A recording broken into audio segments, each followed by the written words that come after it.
दारू एक मजबूरी बन गई मेरी। मजबूरी? जी सर।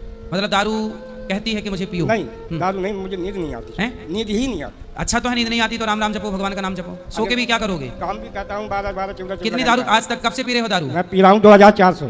आज तक कितने की पी गए होंगे? जब से इसकी माँ खत्म हुई तब से। अच्छा, माँ मतलब पत्नी की याद में दारू चालू? बराबर है चालू। मतलब पत्नी की याद पूरी कर देती है दारू? हमें सुला देती है बस। अच्छा, मतलब जब पत्नी जिंदा थी तो पत्नी सुलाती थी, अब दारू सुला रही है? अब दारू सुला रही, पत्नी क्या सुलाती थी? आप तो कह रहे जब से पत्नी गई तब से दारू। क्या करूं, कैसे बचपन से पाला है। अरे पाला है अच्छी बात है, लेकिन तो दारू काहे पीनी? आज तक कितने की दारू पी गए? कोई अंदाजा नहीं। कितने की रोज पीते हो? पी लेता हूँ 100-150 रुपए की। 100 रुपए की रोज? अब 100 रुपए की रोज तो जरा हिसाब लगा भैया, 100 रुपए की रोज तो 365 दिन में कितना हुआ है ना? 30,000, मतलब 30,000 है ना? 30 से ज्यादा 36,000 साल की दारू। अब इसमें ये कब से पी रहे हैं? 2004 से। तो कितने साल हो गए? 26 चल रहा है, 22 साल। 12 लाख की दारू पी गए आप भाई। 100 रुपए रोज की तो 365 तो लगभग 36,000 हो गया है ना? 150 के हिसाब से, 100 के हिसाब से जोड़ो, 100 की भी पीते हैं कभी, 150 की है ना? सोचिए आप लाखों की दारू पी गए। अभी आपके पास खाते पे कितना पैसा पड़ा है? खाते में तो मैं रखते ही नहीं हूँ कोई पैसा।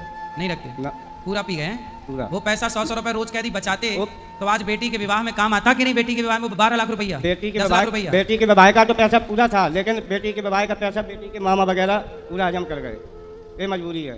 पर आपको दारू पीना चाहिए, सही है गलत है? नहीं है तो गलत, लेकिन मजबूरी है सर गुरुजी के। मैं सो नहीं पाता हूँ, 12-14 घंटा ड्यूटी करके आता हूँ। अब ना पीना, पैसे बचाओ। आपके बेटा है? नहीं, कोई नहीं है, केवल एक बेटी है। हाँ, यही बेटी है। ठीक है, अब पैसा बचाओ और अपना ध्यान रखो। शरीर भी तो खराब होता है ना जी। दारू पीने से शरीर अच्छा होता है कि बिगड़ता है? नहीं, बिगड़ता तो सब कुछ खत्म ही होता है सर। जब इतने समझदार हो तो क्यों पीते हो? अब क्या बताऊँ सर। अब नहीं पीना जी। खाओ, पत्नी की कसम नहीं पियोगे? पत्नी की कसम खा के बोलो कि दारू नहीं पीऊंगा। आपकी पत्नी जहां होगी सुन रही होगी। नहीं पीऊंगा पक्का? पत्नी की कसम खा के बोलो, बोलो नहीं पीऊंगा। ठीक है, दारू नहीं पीना, वो पैसे बचाना और किसी भूखे को रोटी खिला दिया करो 100 रुपए की। सोचिए 100 रुपए रोज आप किसी भूखे को देते तो आप कितने पुण्यात्मा हो जाते? क्यों भैया जी? आप 100 रुपए किसी भूखे को, रोज किसी भूखे की रोटी से सेवा करते तो आप पुण्यात्मा हो जाते कि नहीं? पैसे जोड़ते तो वो लाखों आपके काम आते। सोचिए 100 रुपए भी आप यदि रोज जोड़ें तो वो सालों बाद लाखों हो जाएगा कि नहीं? लेकिन आप जोड़ते नहीं, इसलिए पैसा जोड़िए, वक्त में काम आएगा। वीडियो को लाइक करें और चैनल को सब्सक्राइब करें ताकि अगला वीडियो आप तक पहुंच सके।